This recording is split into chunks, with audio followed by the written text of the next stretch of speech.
everybody, welcome back to Women Carry Knives. What do we have on the table? Well, we're going to be taking a look at the Hogue Ballista 1. Now this is actually a knife that was designed with military users in mind. So to me, when I hear something like that, I really think that this is going to be something that's really going to take a beating. It's going to deal with really well with weather, different climates, or whatnot. And that is something that, you know, some people really need that in a knife, depending on where you live, what you work, what you do. This is going to be an all-around good knife. Not only that, but it is absolutely fun. It is an auto and snappy. Oh, you hear that thwack? What a great sound on that. You do have the push button auto. You do have the mechanism which actually locks your blade. Now that is for when it's closed. So usually you can lock it open, lock it closed. You see that there, show you both positions. And that is always nice. You are going to get a titanium handle. For the lefties out there, this definitely has some lefty love. It is a right hand, left hand carry, tip up, which is absolutely wonderful. If you like to use lanyards, you do have the ability to stick a lanyard on this with this nice lanyard hole. It's a good size. Some of them you see are much smaller than that. Your clip is actually going to be a deep carry clip. It is very nice. It is a very nice low profile, not too stiff, but stiff enough to know that it's not going to fly out of your pocket. I do love the fact that it does have the jimping on the back of the spine, so you were able to choke up on it, which is always wonderful, especially for me. And you do have a nice finger twirl area, so you were able to choke up on it even more. Now, I would be able, because my hands are smaller, I would actually be able to do some more fine cuts by holding it back further, but those of you with bigger hands may not be able to do that. But the jimping does come in handy for things like that. Especially for me, you know, I have, as most of you know, I do have arthritis in my thumbs.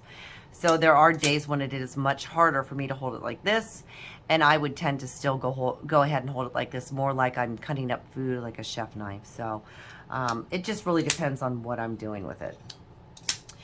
What are the specs on this? Well, let's take a look at it here. So you are going to get a 3.5 inch blade with about a 2 3/4 inch cutting edge. Your closed or handle length is going to be 4.5 inches. So you are going to have an overall of 8 inches. Now, being aluminum and being the size that it is, I actually thought it would be heavier. This is actually only 4.2 ounces. So that made me very happy. And it wasn't something in the pocket that was super noticeable. It was very comfortable in pocket. And again, a lot of that has to do with the fact that it does have a deep carry clip, so it fits very nicely. If we want to do a comparison here, we can take a look at the Benchmade here. Line that up pivot to pivot, and you can see I consider this to be more of a medium size. So this one I'm consider, you're not necessarily large, and here's why. If we put this up here, you can see that it is just a tad smaller. But this to me would still be more of a medium, large, or large size. And that's good. Also, big plus for those of you that like your USA made blades, it is Hogue, so of course it is going to be USA made, which again, absolutely wonderful. I know there's people out there that choose to support USA made only. I try to get some USA made blades on here. Knives, this is one for you guys.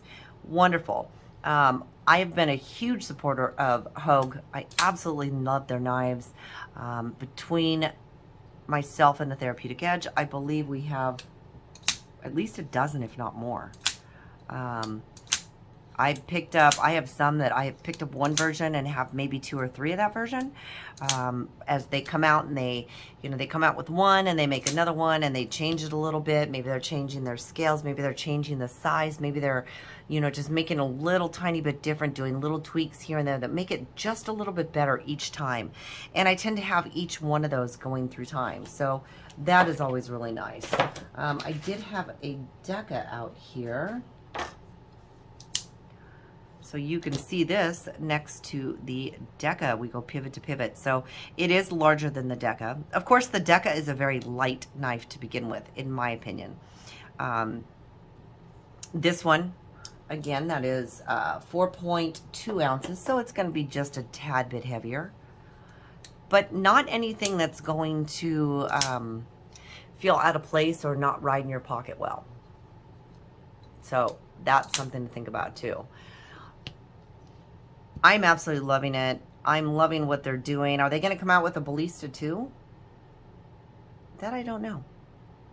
I am not sure. That is something I have to check because I don't believe there is one out. So obviously I want to check on that and see what's going on. Everything on these handles, the scales are so well rounded. Very nice. I don't know if I already said that, but it has no sharp points, which makes it absolutely wonderful. Definitely a knife you want to get into hand to feel. People are not necessarily, I'm not always a huge fan of autos. However, I do carry Protex. It depends on the knife. I do carry Hogues. It just depends on the knife and the way it feels in hand.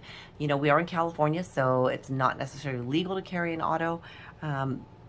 But we do travel to places where it is legal. So we do have them, we do own them, we do carry them when we go to these places, which is just fine. Thank you guys so much for joining me. Again, it's been a look at the Ballista 1 by Hogue.